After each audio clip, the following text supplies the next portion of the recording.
I am your host, Chris Crenshaw, and we are live from the 704 once again for episode 29 of the 815 Exchange. And what a week. It was a very good week. I had a very good week last week. I hope you guys did too.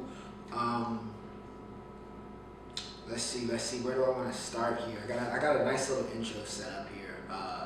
Kind of off. Well, I mean, this is still kind of on top of the whole sports thing. Indoor track championships for Conference USA. I go to UNC Charlotte, for those that do not know. I have a lot of friends on the track team. So I want to give a big shout out to Caitlin McGugan and my guy Kobe Brown.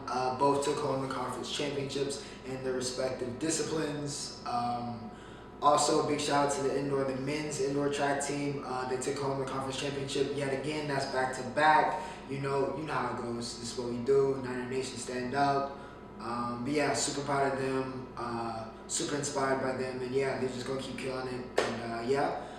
And what else? What else did I want to start off with? Oh, big news about this show. Well, not this show in particular, but in the future, going along with this show, I have a new segment in the works that I think you guys will really, really, really like.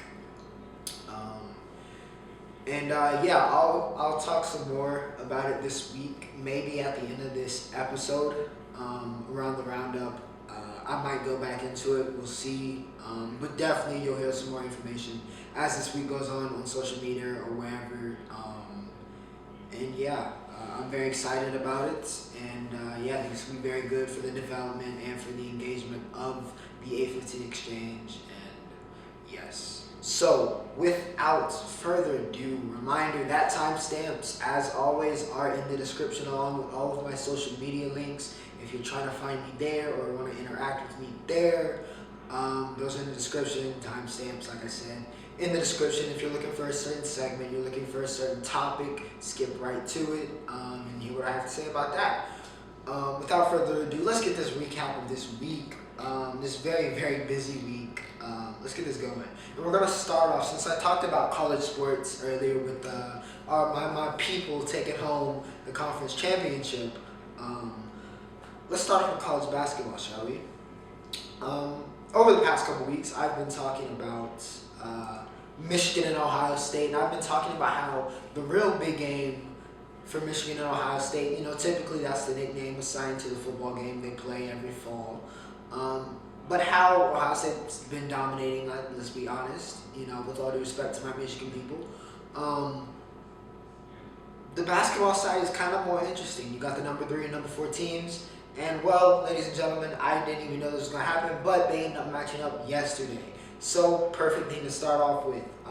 Michigan, however, the number 3 team in the country, they do get the win 92-87 in a very, very good game. Hunter Dickinson, I said he was supposed to be a 5-star. He had 22 and 9. Dude's just been brilliant. He probably won't come out this year. I mean, he might. There's a chance. But if he stays, man, I think he's eventually going to be a National Player of the Year caliber player for that Michigan team. And I'm very interested to see what he could be and develop into ultimately as a player, because he's very, very skilled, very, very skilled big, and I like a lot of what Dickinson has to offer. However, Ohio State had some great performances from Dwayne Washington. He had 35 threes included in that. E.J. Liddell had 23 and 10. So those two starlets for the team in Scarlet did very well. But the Michigan Wolverines, they get it done. I felt pretty comfortable as calling them the number 3 team. In my tier, I guess, current tier list, which would have been obviously Gonzaga and Baylor way at the top. And then you got, I feel like Michigan's kind of right here. OSU didn't lose by that much, so you can kind of throw them in that same tier.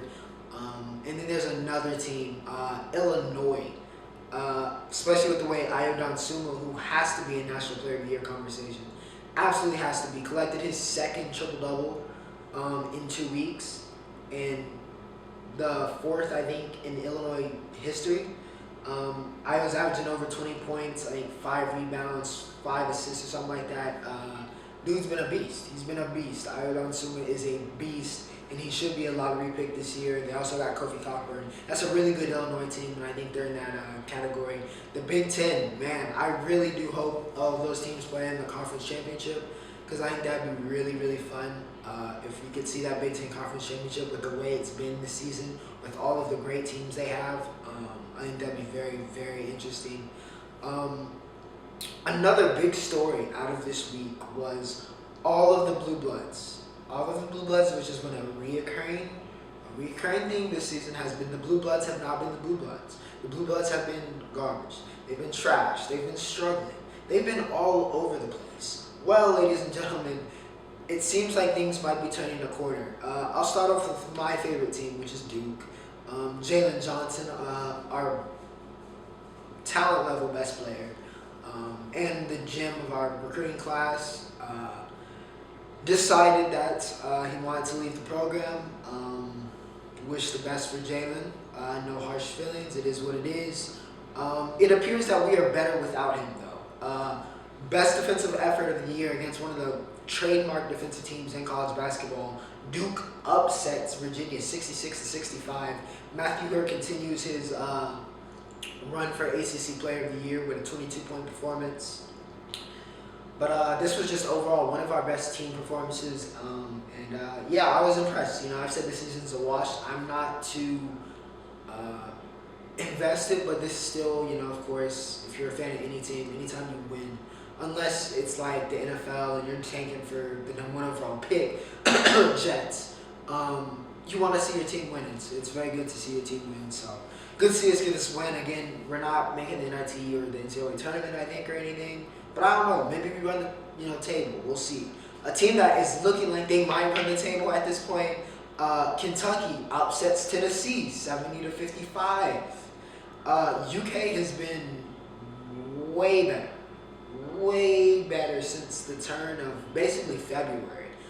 They seem to have really turned that corner that they usually do, but they're usually not this bad, and there's usually not this much ground to make up. But it seems like Kentucky is really turning that corner, and these guys are really starting to develop.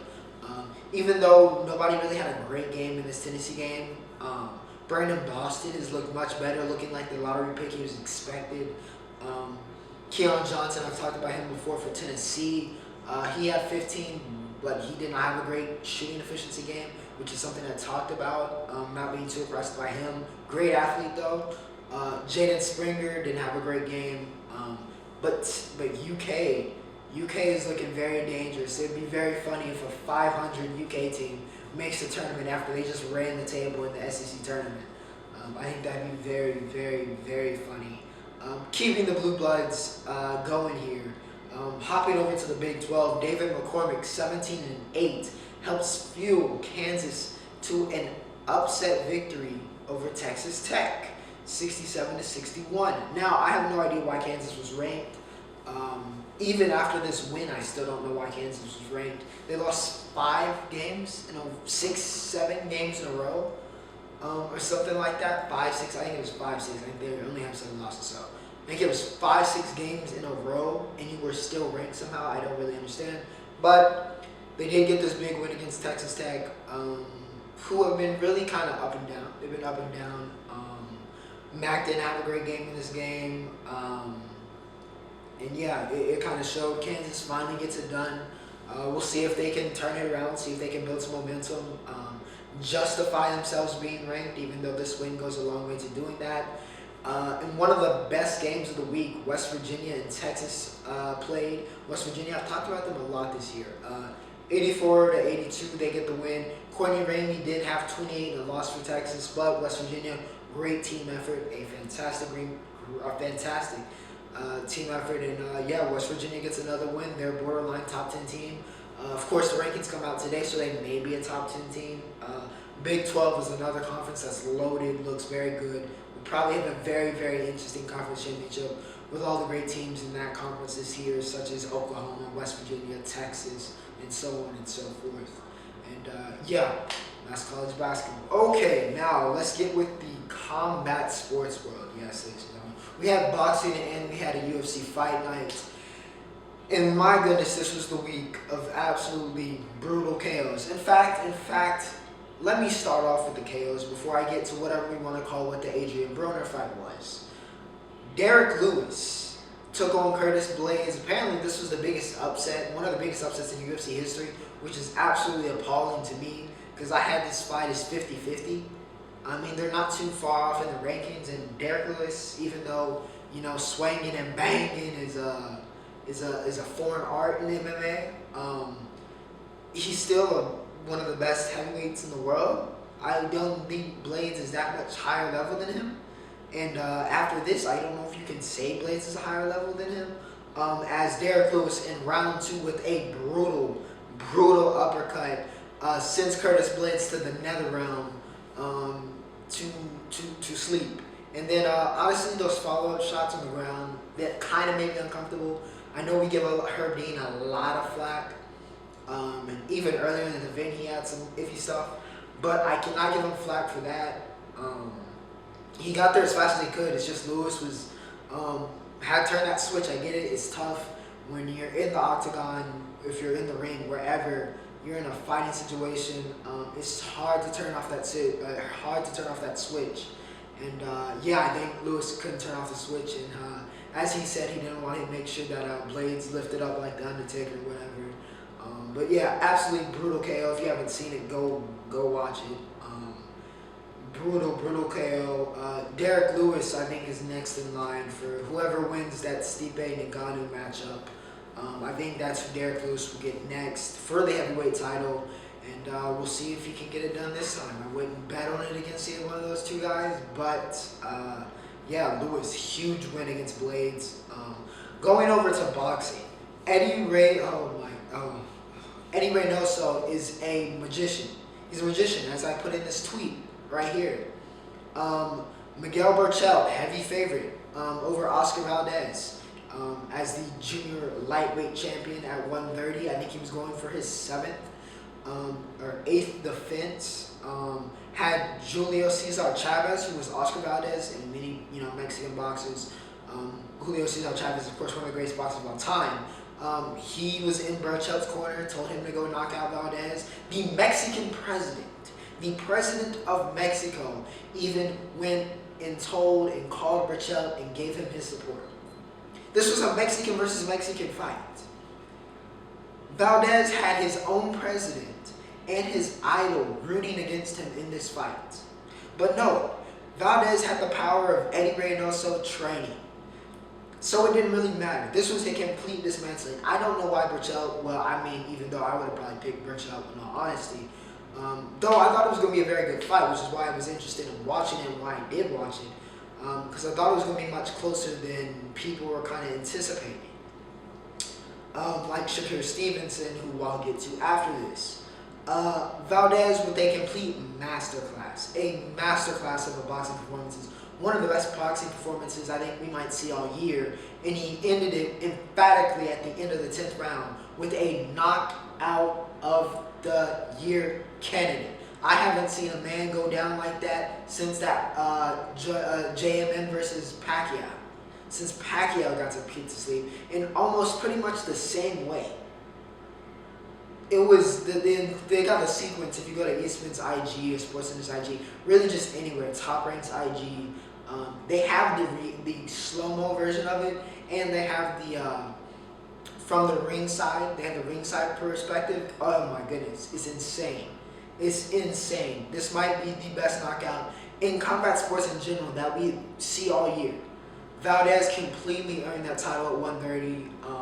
Shakur Stevenson looks like that might be his next opponent. They both talked about it, both agreed on it. I'd love to see that happen. Of course, Stevenson, one of the best prospects, or really just one of the best young fighters, let's say, in the game right now. And Valdez just proved he's one of the best 130 guys in the world. But yeah, Eddie Reynoso already looking like he might be trainer of the year. Of course, he's got Canelo coming up this week against Yildirim that I haven't hyped. Nobody's really hyped. It's Canelo's mandatory, and people pretty much fully expect for him to do what he does. I feel like he just fought. But yeah, Eddie is he's a magician. He's wonderful, a great trainer, and that stable is looking very special. You got Canelo, you got Oscar, you got Ryan Garcia. Now you have an Andy Ruiz Jr. That's looking like a special group that he's building, and yeah, he's justifying why he's considered one of the best trainers on the planet. Adrian Broner. I'm not going to talk too much about this one. Broner, he gets the UD against Joven Santiago. Broner, typically, of course, you know how this goes, says a bunch of crazy stuff after the fight. We don't even really know if he won this fight. We knew he wasn't going to lose this fight. Because unfortunately, boxing has this thing where it is rigged to a certain extent. And there was always, we always have to deal with some suspicious scorecards, and there was definitely some suspicious scorecards. Broner was wildly outlanded. You could argue damage, and you can say that Broner even maybe won the fight. But this was not a unanimous decision. This was not dominant. Broner didn't even look particularly good. So I really hope he doesn't think, oh, it's time to go after the best of the best at, I forget what weight class he's at. Because he's not ready for all that.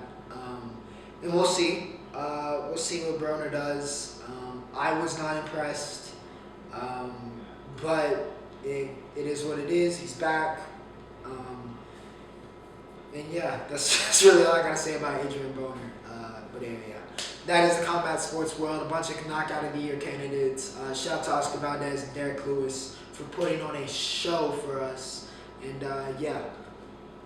Entertainment, yes, TV and music. Well, TV, music, and movies. Well, not really music this week, but just movies and TV. Yes, a movie. I finally got to watch a new movie this week, and I'll get to that. Very interesting, very interesting. But you know how this goes. If you don't want spoilers on these TV shows, skip ahead. Respectfully, so I will give you some time to do that. All right, WandaVision episode 7. Agatha. Agnes.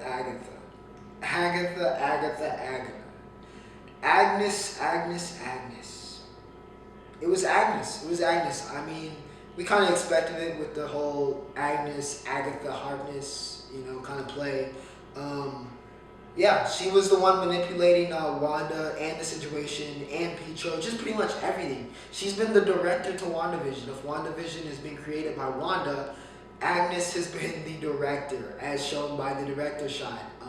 That villain tune was great. I mean, this was just another great episode of WandaVision.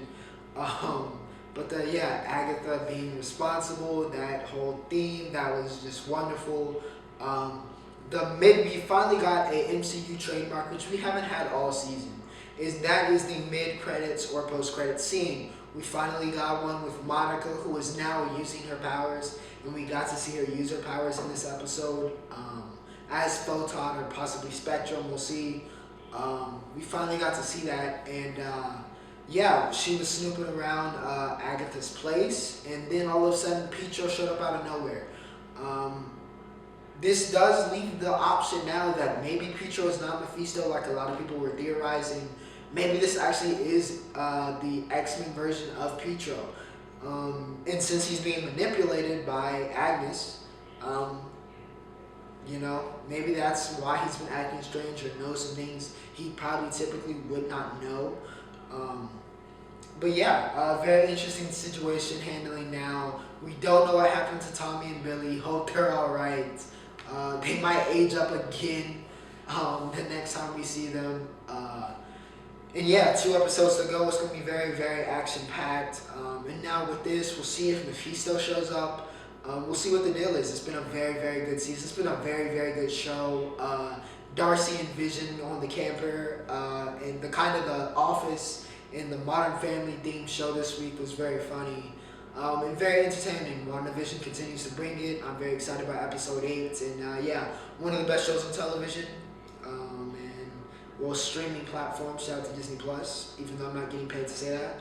But yeah, WandaVision's been great. Another great episode. Attack on Titan, episode 11. We've had quite a few of these kind of build up around just this one time period. This is supposed to be a 16 episode season, by the way. So we have 5 episodes remaining. And, wait, yeah. 12, 13, 14, 15, 16. Yeah, 5 episodes remaining.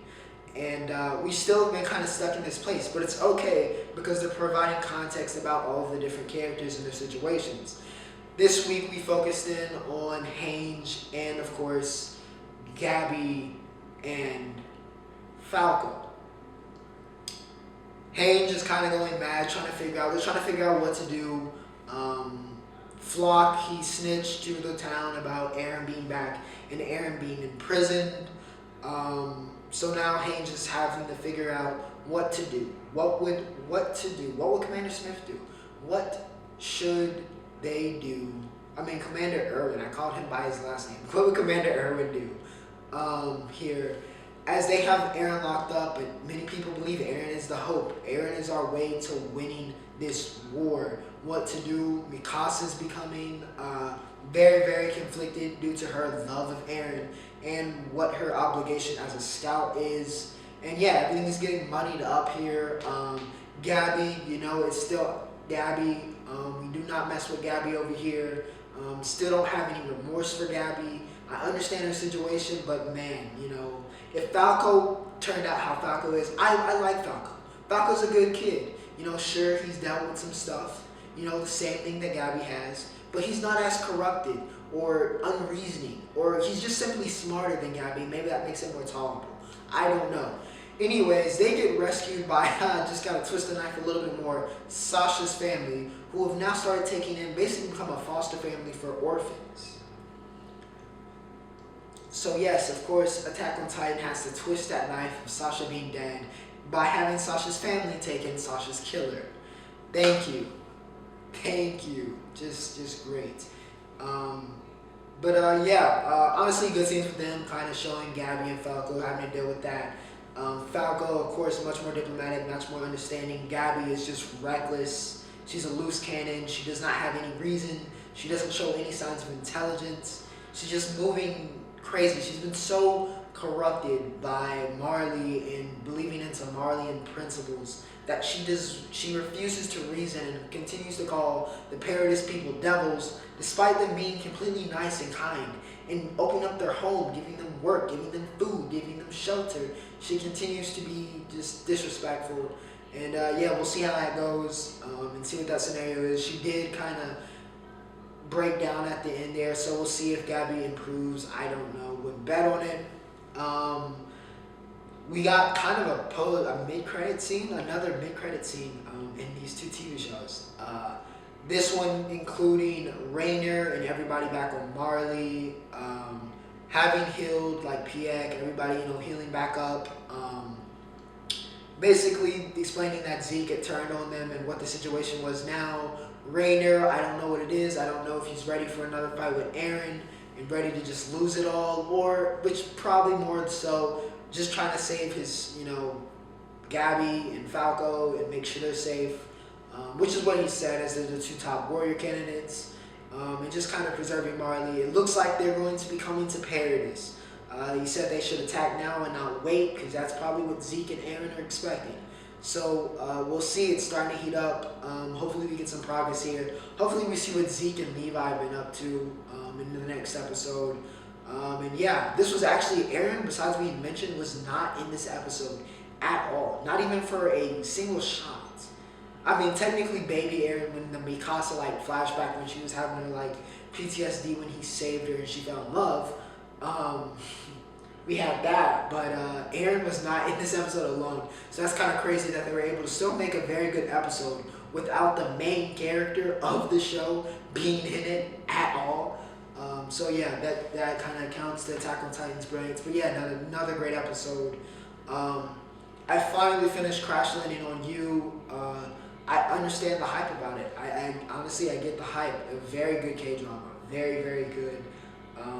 Of course, the cherry on top, of course, is, Yijin and Yubin being together in real life. And, it just kind of makes it the ultimate love story.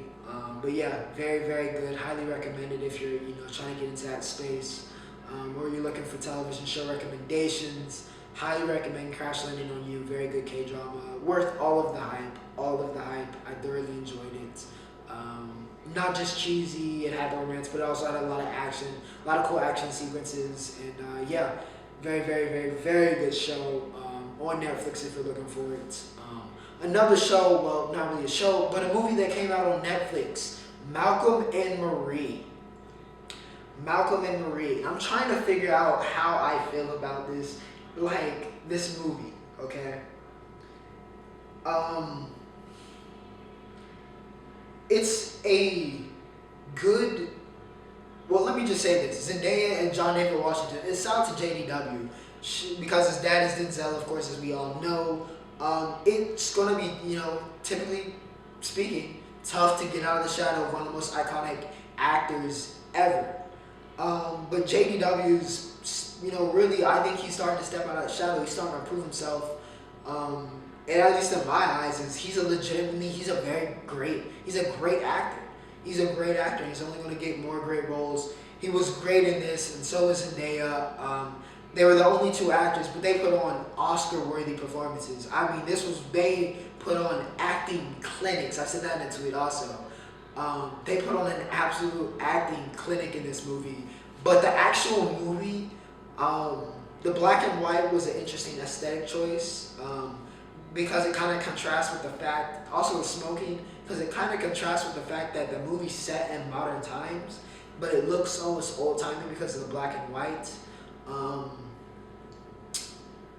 And yeah, like, the actual plot of the movie, there was no real, like, story here. They were just kind of arguing for an hour and 45 minutes, which, I mean, it was a nice glimpse, and it had some, I know, I personally would have found some outs there in, the argument that it wouldn't have gone that long. But I mean, I've seen it, I've heard of it. I've been told of people, my friends, whatever, having arguments with their significant other, have had arguments with their significant other like this that went on for these long. So, that kind of felt like, wow, this is really kind of a take into a night, just one night of this couple and, what's going on. There was some legitimately great moments. Like Zendaya when she, near the end of the movie, when she went down and she acted like she was relapsed, that was brilliant. She completely got me to fall for that, just like she got Malcolm to fall for it in the movie. That was insane. Also, when Malcolm went to Marie in the tub and kind of explained that was another great scene. There was a lot of great scenes in this movie, but I don't know if it was a great movie, because there was no story. It wasn't really going anywhere. There wasn't really any narrative. There wasn't any real, like, resolution. It was a very good acted movie. The script wasn't great, and there wasn't really, like, a narrative being told. It was just two people acting for an hour and 45 minutes. Very good actors in a very good acting performance, but it wasn't really a story. So I don't really know how to feel about this movie. It's good, technically speaking. It was a good movie. You should go and watch it if you want to. But yeah, I don't know how to feel, but shout out to John David Washington, shout out to Zendaya, they did great, love what they did, and yeah, big ups to them, and yeah. Now, we are going to go over and kick it with the soccer world, or football for my international viewers. We had Champions League, and I was talking about it all last week, and I'm going to talk about it this week, and pretty much in every single week going, because it's back. Champions League is back. My favorite soccer event of the year is back. And many people's favorite soccer events of the year is back. PSG took on Barca, and this was the big news. We'll get to them. PSG took on Barca. They get the win 4-1. Kylian Mbappe, the phenom, the best young player on the planet, by many considered. The future best player on the planet. Future Ballon d'Or winner. The Golden Boy. Hat trick. Completely dominated Barcelona. Dude was unplayable. Of course, we have that iconic image now of Piqué trying to grab Mbappe's shirt. Mbappe was just dominant. He was dominant. He was too fast. He was too skillful. He was just too much for Barcelona. Completely dismantled them. This is 2 straight times that he's played Messi, and he's gotten the upper hand. Somebody points it out, of course, as they played them in the World Cup, I believe, final. And of course, as we know, Mbappe scored at like 12 years old in the World Cup final. But yeah, at 22 years old, dude is just unreal. He's unreal. Special talent. Feel very grateful we're going to get to watch his journey. Hope he can stay healthy. Hope he can continue to progress into greatness. Dude is just a special talent. And this was a special game. One of the best games I think I've seen from a player. Mbappe completely dominant. Moise Kean. Really hope PSG, well, sorry, all due respect to my Everton fans, even though James and Carlo really put on for y'all, but really hope PSG keeps Moise, just so I can continue to see that Moise and Mbappe link up. I think they're doing very good. Verratti also had a very good game in this game for PSG. Unfortunately, they could not finish the week. Did lose 2-0 to Monaco yesterday, but highlight of the week, get the win against Barcelona in the Champions League. Huge for them. Liverpool took on Red Bull Leipzig.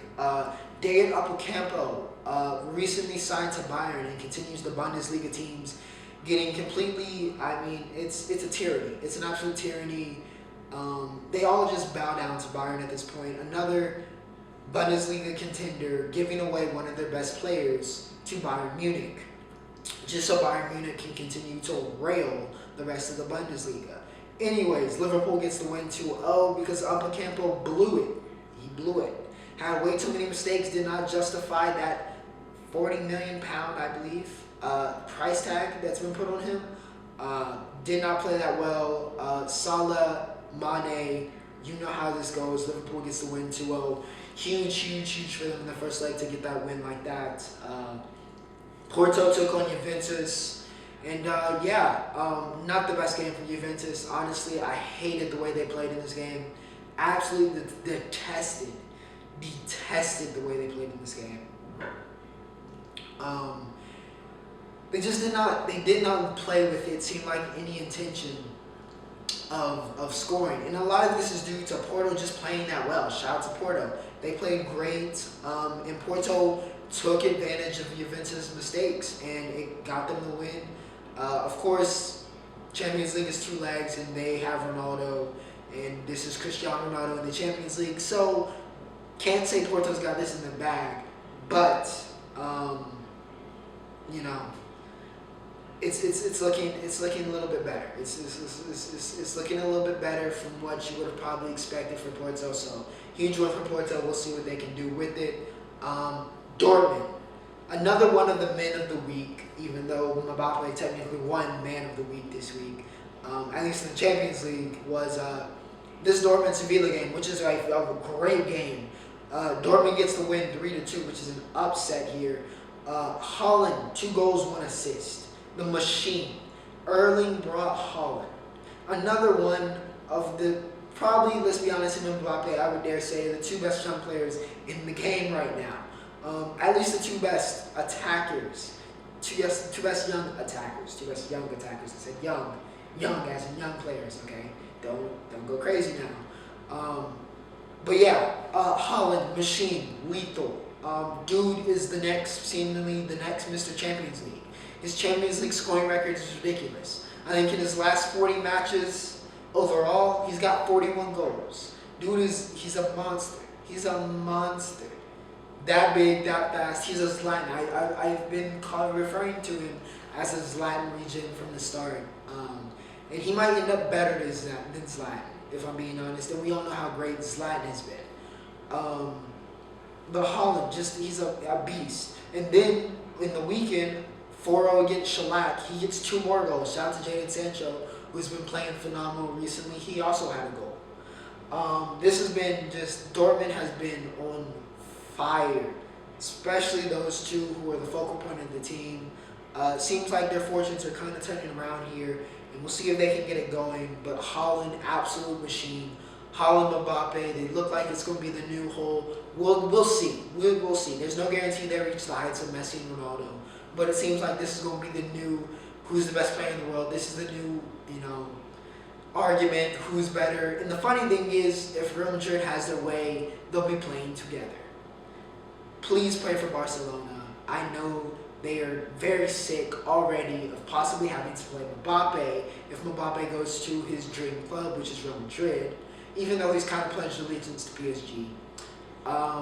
if they get him and Haaland, it's wraps. It's over. Them as a duo together would be that counterattack would be possibly the best in footballing history, or one of the best. If they get Haaland and Mbappe, that speed and the clinical finishing ability would be absolutely otherworldly. But yeah, shout out to them. So with having recapped this past week in the Champions League, let's look forward to this week. This week's matchups, we got Lazio versus Bayern. Of course, Bayern, defending champions. You would fully expect for them to get it done here. And that's what I expect, at least in this first leg. Lazio, not a bad team, but this is Bayern. They're probably the best team. If we had a power ranking, they would be number one in the world right now. We got Atletico taking on Chelsea. Chelsea has been a little bit better since Tuchel got there. They've been in a much better run of form. Of course, you still got some guys out of form, like Pulisic. That would be very, very big additions if they can get back in form for that team. Atletico and Simeone, always a tough customer in the Champions League. Always just a tough customer overall. And we'll see what they can do. If I had a pick, I'd probably pick Atletico here. We know they love to house and do all that type of stuff. We got Atalanta making their Cinderella run again, perhaps. We all saw that Cinderella run to the semis last year. We'll see if they can do it again. This time they got Real Madrid, though, and that's always... it's Real Madrid, one of the biggest clubs in the world, usually one of the best clubs in the world. We'll see. Madrid hasn't been great this year. Zidane been getting a lot of flack, a lot of questions about him. This is a very big leg for them, a very big tie for them. They need to win this. Zidane needs to win this for his job. But Atalanta, can they keep the magic going? And of course, Borussia Gladbach takes on Man City. Man City, I would expect to win. Though cool to see Gladbach get to the stage, get to the knockout stage. But I would expect the City win here, and them to do what they do. And yeah, at least take the first leg here. But yeah, it should be another great week in the Champions League. And of course, we'll recap that next episode, episode 30. And yeah, it should be a very interesting week. Definitely going to want to see that Atletico and Chelsea. Of course, I'll watch all of them like I did last week. But probably definitely want to see that Atletico-Chelsea matchup. Very interested in that one. Of course, Lazio Bayern, probably my two top matchups of the week, so to speak. Now, for the NBA.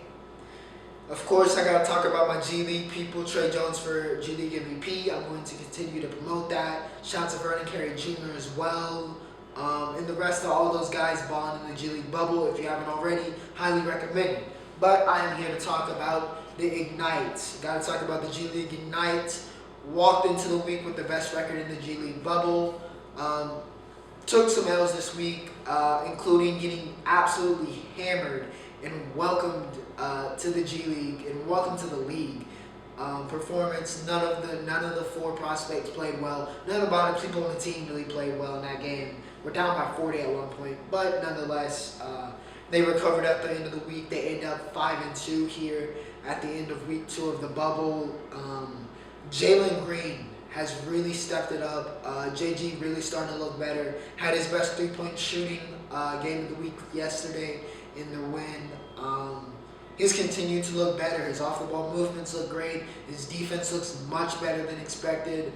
Again, he just needs to make sure he can become a reliable three-point shooter, like he was yesterday. I know people have had a lot of questions about his form.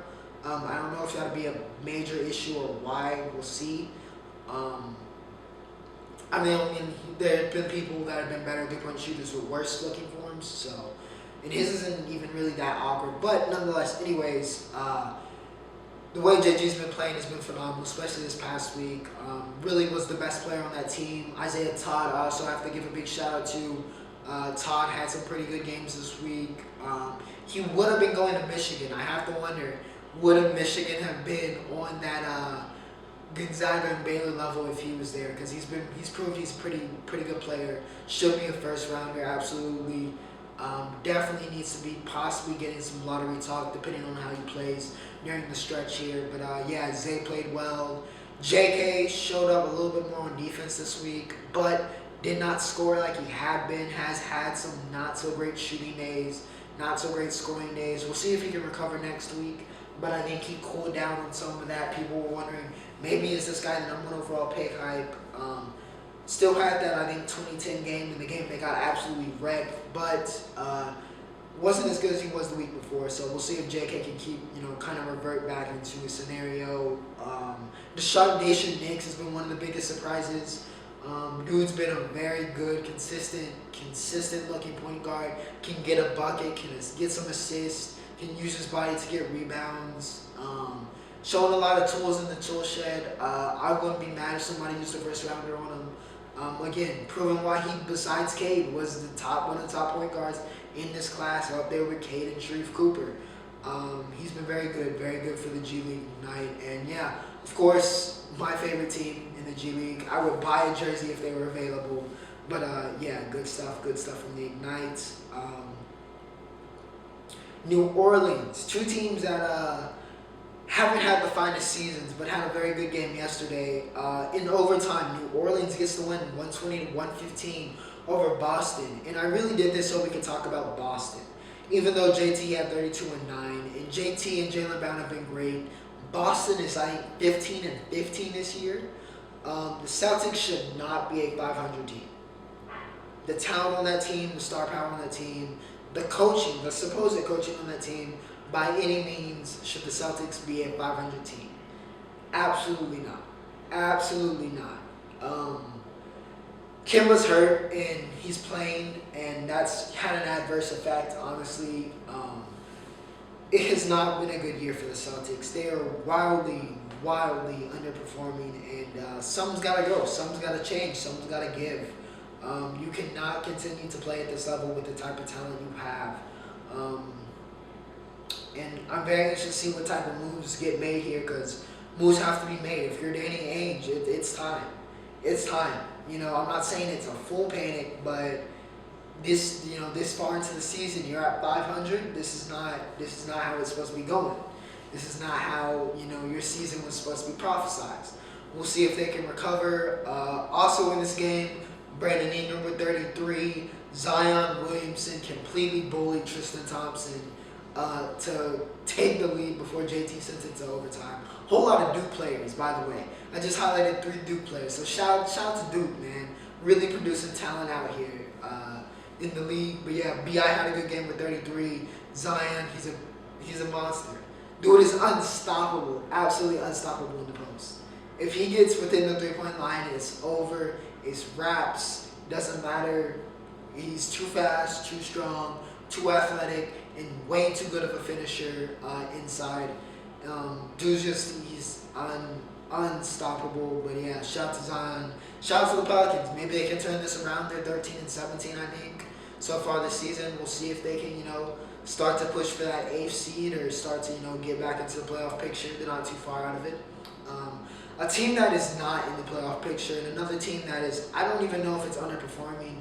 Well, yeah, they're kind of underperforming, but they're the worst team in the league, and that's the Minnesota Timberwolves. They had the number 1 pick, of course, this past season. They picked Anthony Edwards. Anthony Edwards against the Toronto Raptors, absolutely another attempted murder. Impossible, an attempted murder.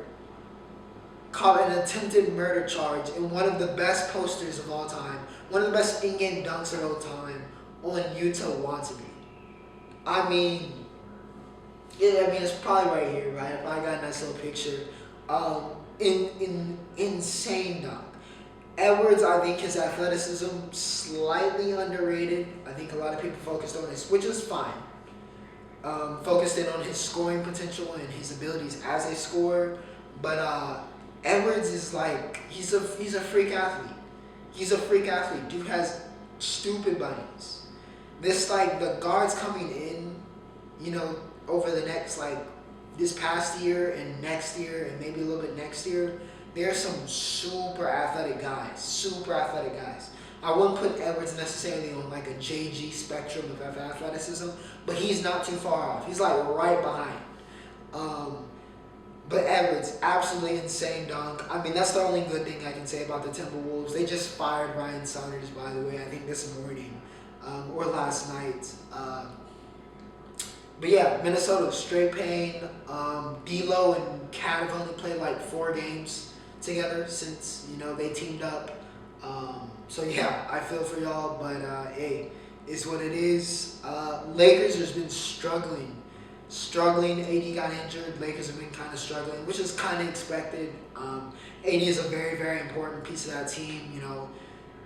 LeBron can only do it so much, and yeah, they're going to need some guys to stand up here if they want to stay fighting for that #1 seed, at least until AD is healthy. They really, even regardless of how they're playing, unless they just completely lose out or go on a massive losing streak, they should not rush Anthony Davis back. His health and him being healthy in the playoffs is infinitely more important than getting the #1 overall seed. Just need to make sure that AD is healthy, and yeah, that should be the focus. The Nets won 6 in a row, so they continue to be the streakiest team in the league. They'll go on this massive winning streak, then they'll go on a massive losing streak, and now we've got Stephen A. this morning on First Take claiming they're the best team in the league after they won 6 straight. They're until as I've said with the Nets. They're playing well. They are a good team. They've proven they are a good team. I think everybody's expecting them to win the championship. They should, on a talent basis, win the championship. But again, the streakiness is not healthy. It's not sustainable. But still, time to make some moves, and we'll see what happens there. But All-Star starters came out this week. The Nets had 2 starters, of course, get elected here to the All-Star bracket. Kyrie, Bradley Beal, KD, Giannis, and Joel Embiid. I think that's pretty fair. I think that's the 5, pretty much anybody would have picked for the East. I think that's a very, very deserving 5. Kyrie, Bradley Beal, KD, Giannis, Joel. Embiid is an MVP candidate. I think all those guys have been phenomenal this year. Very, very deserving of that All-Star nod. But the big conversation came in the West, which it was Luka Doncic, Steph, Bron, Joker, and Kawhi. The big conversation here is whether Dame should have been over Luka. I would have personally, like a lot of people, had Dame in the starting lineup here over Luka. Not that Luka's been a bad player this year, or that Luka's not a great or one of the best in the league. He is. Dame is just better. And I think he's been better this season, if I'm being completely honest. So, I mean, you can call it a robbery. It kind of feels weird because Luka's still a very good player, and he's a very deserving player. He should be an all-star. And honestly, every other year probably should be an all-star starter. But Dame's just been so good, I think it's hard to keep him off that starting lineup. Nonetheless, he's obviously still going to be an all-star. It appears the NBA will be going along with the all-star weekend. They've done the whole plan. It's going to be all in one night, so we'll see how that goes. We'll see what the players think about it, and see how the reactions coming out of that is. But those are the all-star starters. I think it's a very good list. That's a pretty good 10 lineup, besides the exception of Dame not being there. I know some people will probably say maybe Harden should have been in there for maybe like Kyrie or something, because you can't take Bradley Beal. I don't care. You absolutely cannot sub Bradley Beal out. He's super deserving. But yeah, there's the all-star starters. You tell me what you think about them and what your feelings are. But yeah, that's it. So I believe I've reached and gone through all of my notes, which means we have reached the Roundup. Yes, ladies and gentlemen, we have reached the Roundup. And we're going to start with tennis. We had the Australian Open come to its conclusion this past week. Novak Djokovic continue his bid for GOAT and to join Roger Federer and Rafael Nadal at the top of the mountain. I mean, they're obviously probably the 3 greatest tennis players of all time. But Novak wins his 9th Australian Open, which is ridiculous, and his 18th overall major. It continues to inch closer, and Novak's still great, and even at his peak would still be able to contend with Fed at his peak or Nadal at his peak. Don't get it messed up when I say this, but Novak has definitely, I think, benefited from hitting his peak as Federer and Nadal have kind of slipped off and gone away from their peaks. I think he's definitely profited off of that, and it's allowed him to be so dominant. But Novak, I mean, he's winning the head-to-head against both of them. His accolades speak for himself. One of the greatest of all time. May retire as the greatest of all time. I think that's always going to be a lasting conversation. But huge respect to Novak. Big win there. Shout out to Naomi Osaka, the number one player in the world. Number one female player in the world. She gets her second Australian Open and her fourth career major. I don't know if anybody's touching Naomi on hard courts right now. Her at the U.S. Open and at the Australian just seems like it's money in the bank. And if I was a betting man, I'd pick her at both of those hard courts. She's just so good. 23 years old. She's the future of female tennis.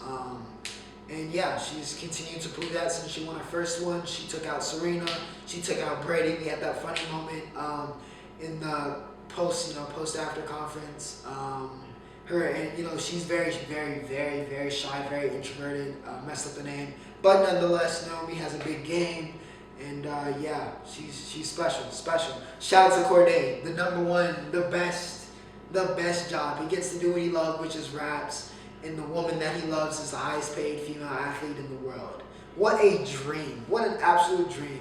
Shout out to Corday. Shout out to Naomi. They were just on the cover for GQ as the future couples or whatever. So great stuff from them. Two amazing young people. And Chris Bell gets the win at Daytona. Not the 500, but the road course. So that's two straight in NASCAR. Two straight first-time winners. Big win for Bell. Of course, that gets him into the playoffs. So it's been a very interesting start to the NASCAR season. We'll see what happens as we go on here.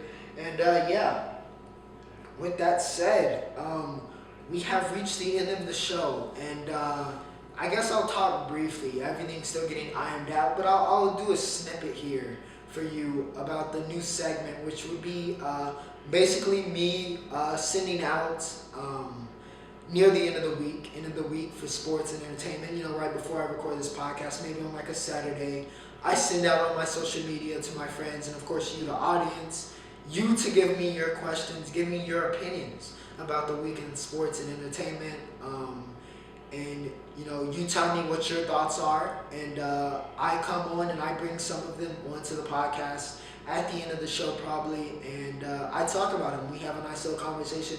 We have an exchange of information, which is what the show is supposed to be about. And I think that's a pretty cool idea, and I think it's a segment I'm working on, and hopefully we might be able to incorporate it next week. If not, we'll see it on episode 31. But be on the lookout for that. Of course, the ones that may not make the show, the opinions, the thoughts, the hot takes, whatever you send in to me. Some of them may go on TikTok, so I can continue to put some content on there. But with that said, that's a little bit of a preview for the segment. I'll give more information throughout the week, and of course on next week's episode, especially if it's on next week's episode. But without further ado, hope you all had a great week. Hope you're gonna have a great week this week. It's the best month of the year still, without further ado, that's the end of episode 29. It's been a great journey so far, and hopefully it was a great episode. It was a very information-filled episode, but without further ado, ladies and gentlemen, Ocho, signing off.